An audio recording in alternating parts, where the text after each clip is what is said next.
Nah, kalau kita lihat dari dalilnya, yang pertama itu ada dari hadisnya Bukhari Muslim ya? Abu Hurairah. Ya, hadis Bukhari Muslim yang bunyinya seperti ini dari Abu Hurairah. Rasulullah Shallallahu Alaihi Wasallam mencium Hasan bin Ali. Di sisi beliau ada Hasan dan Husain. Hasan bin Ali ya. Di sisi beliau ada Al-Aqra' bin Habis. Al-Aqra' berkata, aku punya 10 anak, tetapi aku tidak pernah mencium seorang pun dari mereka.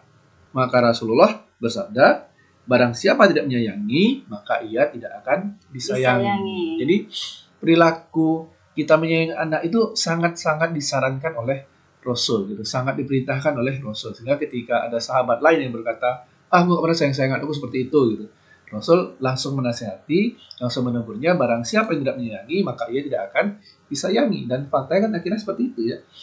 Nah, orang tua di situ juga kan ada backgroundnya ya. Pada masa itu di Arab itu yang namanya mencium, memeluk anak itu tabu gitu. Tabu dalam artian dia di situ tuh kalau mencium atau memeluk anak, dia menunjukkan tanda kelemahan. Tanda orang tuh lemah, si ayah tuh lemah gitu kalau dia melakukan itu sama anaknya. Nah, Rasulullah dengan hatinya yang lembut itu tidak langsung istilahnya menyerang atau nembak kata-kata enggak, tapi dia dengan kata-kata yang lembut dia berkata bahwa siapa yang tidak disayangi maka ia tidak akan siapa yang tidak menyayangi maka dia tidak akan disayangi gitu ya. Justru Rasulullah itu dengan sengaja mencium cucunya di hadapan para sahabat agar umatnya memahami bahwa berkasih sayang itu bukan kelemahan tapi kekuatan. Tuh, untuk menguatkan anak, memberikan rasa percaya diri pada anak sehingga dia terbentuk sebagai pribadi yang baik gitu, pribadi yang mandiri gitu.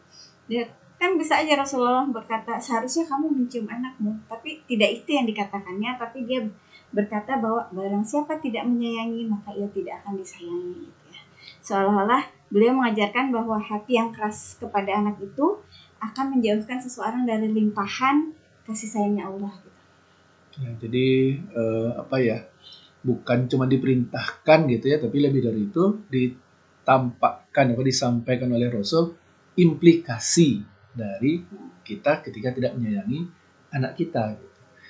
Jadi bukan hanya sekedar udah kamu harus sayangin anak, enggak gitu. Tapi kalau kita tidak menyayangi maka kita juga tidak akan disayangi. Dan ini sudah banyak kita lihat ya di kehidupan zaman sekarang, orang-orang tua yang biasa mengirim anaknya jauh-jauh gitu ketika kecilnya, yang les lah, yang sekolah sampai sore lah, segala macam lah gitu kan, belum dikuatkan hatinya untuk itu. Nah, ketika berganti posisinya, anaknya mengasuh dia yang sudah jompo gitu, ya dimasukkan berarti jompo gitu. Sudah, anaknya juga nggak mau terlalu banyak urusan sama orang tuanya gitu kan, titipnya ke sana gitu, sibuk pula kita ngurus sendiri gitu kan. Anak itu kan butuh sentuhan fisik ya, yang berupa cinta. Jadi nggak cuman bukan hanya dia butuh makan, dia butuh sekolah, dia butuh fasilitas gitu, tapi dia butuh disentuh gitu, butuh sentuhan fisik gitu, butuh pelukan, butuh ciuman. Kenapa? Karena itu menimbulkan rasa aman pada dirinya. Dia merasa dilindungi ya. Itu nanti yang bikin dia juga akan menyayangi orang tuanya ketika orang tuanya sudah berada di posisi yang lemah. Karena kalau ketika anak itu merasa dicintai, dia akan lebih mudah untuk diarahkan. Ya, betul. Nah itu hadis pertama ya dari Rasul yang memberikan apa ya, kalau bilang perintah bukan kalimat perintah juga ya. Bukan, tapi istilahnya memberikan contoh lah, memberikan teladan. Nah, teladan untuk menyayangi, dan Rasul juga mencontohkan dengan banyak mencium kedua cucunya gitu ya, yang Hasan dan Husain gitu ya. Nah. Ini juga salah satu bukti ya ketika kita ingin mendisiplinkan anak juga ya kita harus menunjukkan rasa cinta kita juga, karena kalau misalnya kedisiplinan itu dibentuk tanpa kita menunjukkan rasa cinta, rasa sayang kita sama anak, nanti yang muncul adalah rasa takut, bukan rasa kedekatan untuk melakukan apa yang diperintahkan atau kedekatan untuk melakukan apa yang seharusnya didisiplinkan, tapi malah rasa takut. Dia melakukan itu karena takut, bukan karena dekat gitu.